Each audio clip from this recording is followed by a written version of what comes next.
Bismillahirrahmanirrahim. Assalamualaikum warahmatullahi wabarakatuh.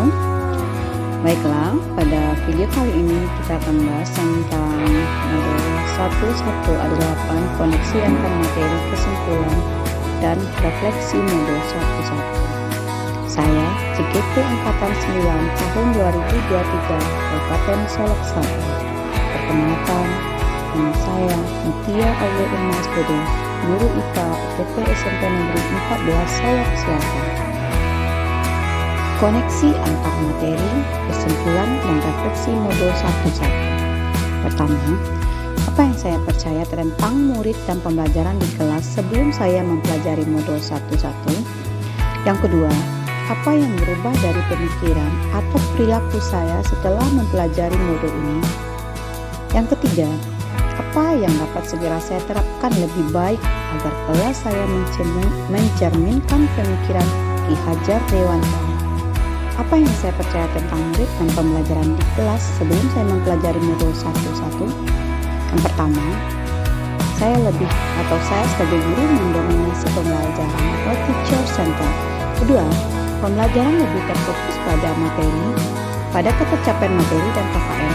Di sini saya lebih mengutamakan aspek pengetahuan dan kognitif saja. Yang ketiga, guru sama kurang memahami karakteristik siswa, sehingga terkadang ada yang merasa saya pilih kasih terhadap salah seorang anak. Yang keempat, siswa masih banyak yang tidak aktif dan motivasi belajar siswa masih rendah. Kelima, suasana kelas yang tertib, tenang, dan anak-anak yang memahami materi itu adalah fokus utama saya, tanpa memikirkan apakah anak senang dan bahagia dalam belajar dengan saya.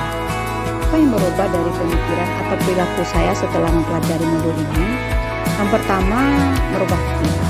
Di sini saya bisa merubah pikiran saya bahwa pembelajaran itu adalah pembelajaran yang menuntun. Kita harus tahu setiap siswa mempunyai kodrat alam dan kodrat zamannya. Terus selanjutnya, guru itu bukan satu-satunya sumber belajar. Banyak sumber belajar yang lain yang harus dimiliki oleh siswa. Dan yang tak kalah pentingnya itu pembelajaran yang harus berhamba pada murid. Jadi di sini kita menyambungkan pelajaran berhamba pada murid. Kita membentuk anak itu sesuai dengan kodrat alam dan kodrat zaman. Selanjutnya itu merubah pikiran saya. Saya harus menghargai setiap gaya belajar anak. Nah, yang kedua itu merubah perilaku. Perilaku di sini mungkin saya sebagai guru sebelumnya masih tegang, aturannya yang tidak fleksibel, pelajaran yang tidak interaktif, sehingga di sini saya merubah perilaku, melaksanakan pembelajaran dengan metode interaktif agar siswa senang belajar. Yang kedua, penerapan diferensiasi produk pada tugas diberikan sesuai dengan bakat, minat, dan kreativitasnya masing-masing. Jadi di sini mungkin untuk produk kita serahkan kepada masing-masing siswa, mau dia dalam bentuk video, dalam bentuk barang, dalam bentuk gambar, dalam bentuk apapun yang menurut mereka itu mudah mereka kerjakan. Dan selanjutnya perilaku yang saya rubah itu saya mungkin lebih mendekatkan diri kepada anak untuk mengetahui karakter dan bakat yang dimiliki oleh anak. Apa yang dapat segera saya terapkan lebih baik agar kelas saya mencerminkan pemikiran Ki Hajar Dewantara?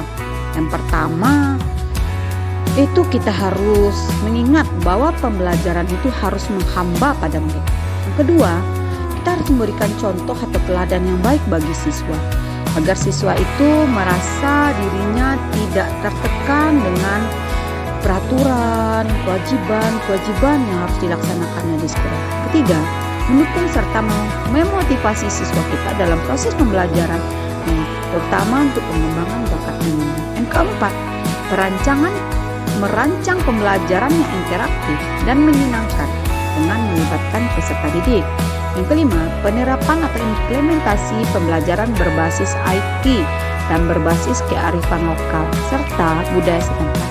Keenam, penerapan konsep Merdeka Belajar dan mengintegrasikan setiap pembelajaran dengan memperhatikan pencapaian profil pelajar Pancasila. Yang ketujuh, pembelajaran yang mengutamakan aspek budi pekerti. Yang kedelapan, menerapkan sistem AMONG, yaitu pendidikan yang menuntun bukan menuntut. Jadi di sini benar-benar kita menuntunnya, diasuh anak kita itu yang kekurangan yang berlebih kita samakan dia. Kesembilan, mengintegrasikan permainan dalam pembelajaran.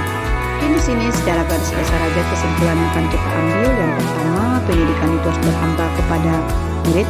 Yang kedua, pembelajaran harus selalu menggunakan trilogi pendidikan. Yang keempat, pendidikan menuntut anak sesuai dengan kodrat alam dan kodrat zaman. Keempat itu yang harus diingat, pendidikan adalah tempat persemaian benih-benih kebudayaan. Kelima, pendidikan bukan hanya ilmu akademis saja, namun perlu penanaman budi pekerti yang di sini saya sangat sepakat.